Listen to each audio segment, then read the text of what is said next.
स्वागत है दोस्तों हमारे YouTube चैनल मार्क्सवाद और हिंदी साहित्य डॉक्टर शेख नज़ीर।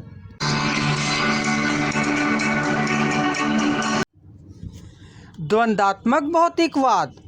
प्राचीन काल में यूनानी विचारकों ने सत्य की खोज के लिए विरोधी मतों का खंडन मंडन करते थे और इसी खंडन मंडन पद्धति के द्वारा सत्य की खोज करते थे। जैसे एक समस्या को लेकर आपस में विचार विनिमय करना चाहिए, उसके पक्ष विपक्ष के अंतर्विरोधों पर विचार करना चाहिए और उनका समाधान खोजा जाना चाहिए।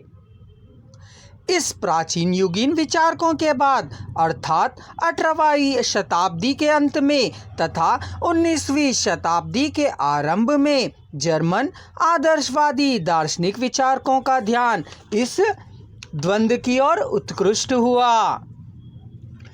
उन्हीं विचारकों का प्रवर्तक हेगेल ने द्वंद्व को अपने सिद्धांतों का आधार मानकर आदर्शवाद की स्थापना की। हेगेल के बाद मार्क्स और एंगल्स दोनों ने विरोधी तत्वों के संघर्ष से सत्य की प्रतिष्ठा की, लेकिन हमें यह भूलना नहीं चाहिए कि मार्क्स और एंगल्स ने हेगेल के द्वंद्ववाद को ज्यों का त्यों नहीं लिया है। उन्होंने हेगेल के भाववादी पर्दे को उतारकर उसका संबंध वैज्ञानिक दृष्टि से जोड़ा है। इस संदर्भ में मार्क्स का कथन है, सुने।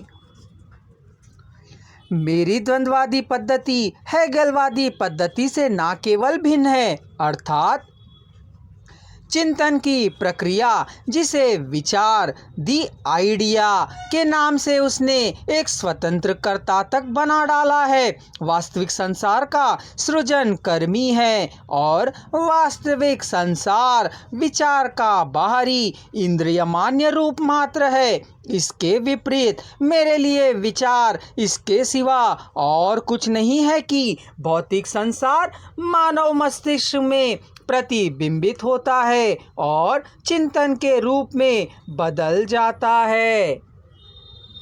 इस प्रकार मार्क्स ने हेगेल के रहस्यवादी विचारों का आवरण हटाकर उसे पैरों के बल खड़ा किया। मार्क्सवादी हेगेल के द्वंद्ववाद और फेवरबाख के भौतिकवाद से प्रेरित होने के कारण उसके सिद्धांतों को द्वंद्वात्मक भौतिकवाद भी कहा जाता है। मूलतः इस द्वंद्व ने ही उसके मार्क्स के सिद्धांतों को एक वैज्ञानिक रूप प्रदान किया। उन्होंने द्वंद्व को पदार्थ जगत से लेकर मानव जगत तक देखा है और अंत में इसी द्वंद्व के आधार पर वर्गहीन समाज बनाया, जिसे लेनिन ने विश्व के छठे भाग रूस में कार्यान्वित किया। इस सिलसिले में द्वंद्ववाद को मार्क्सवाद का प्राण कहने में किसी को संदेह नहीं होना चाहिए। शब्दोत्पत्ति की दृष्टि से द्वंद्वात्मक भौतिकवाद में दो शब्द हैं, वे क्रमशः द्वंद्ववाद और भौतिकवाद है। द्वंद्वात्मक अंग्रेजी का डायलेक्टिलिज्म का अनुवाद है। यह शब्द ग्रीक डायलेगो अर्थात शब्द से उत्पन्न हुआ है, जिसका अर्थ है वाद विवाद यानी द्वंद्व। यह बात पहले ही स्पष्ट की गई है कि इस द्वंद्व की चर्चा मार्क्स के पूर्व के विचारकों ने भी की है, किंतु वह रहस्यात्मक तथा आदर्शवाद का था। मार्क्स और एंगल्स ने उस द्वंद्व या विरोध के रहस्यात्मक पर्दे को हटाकर संघर्ष से ही सत्य की प्रतिष्ठा की। यह सिद्धांत भौतिक तत्वों पर आधारित रहने से उसे भौतिकवाद कहा गया है।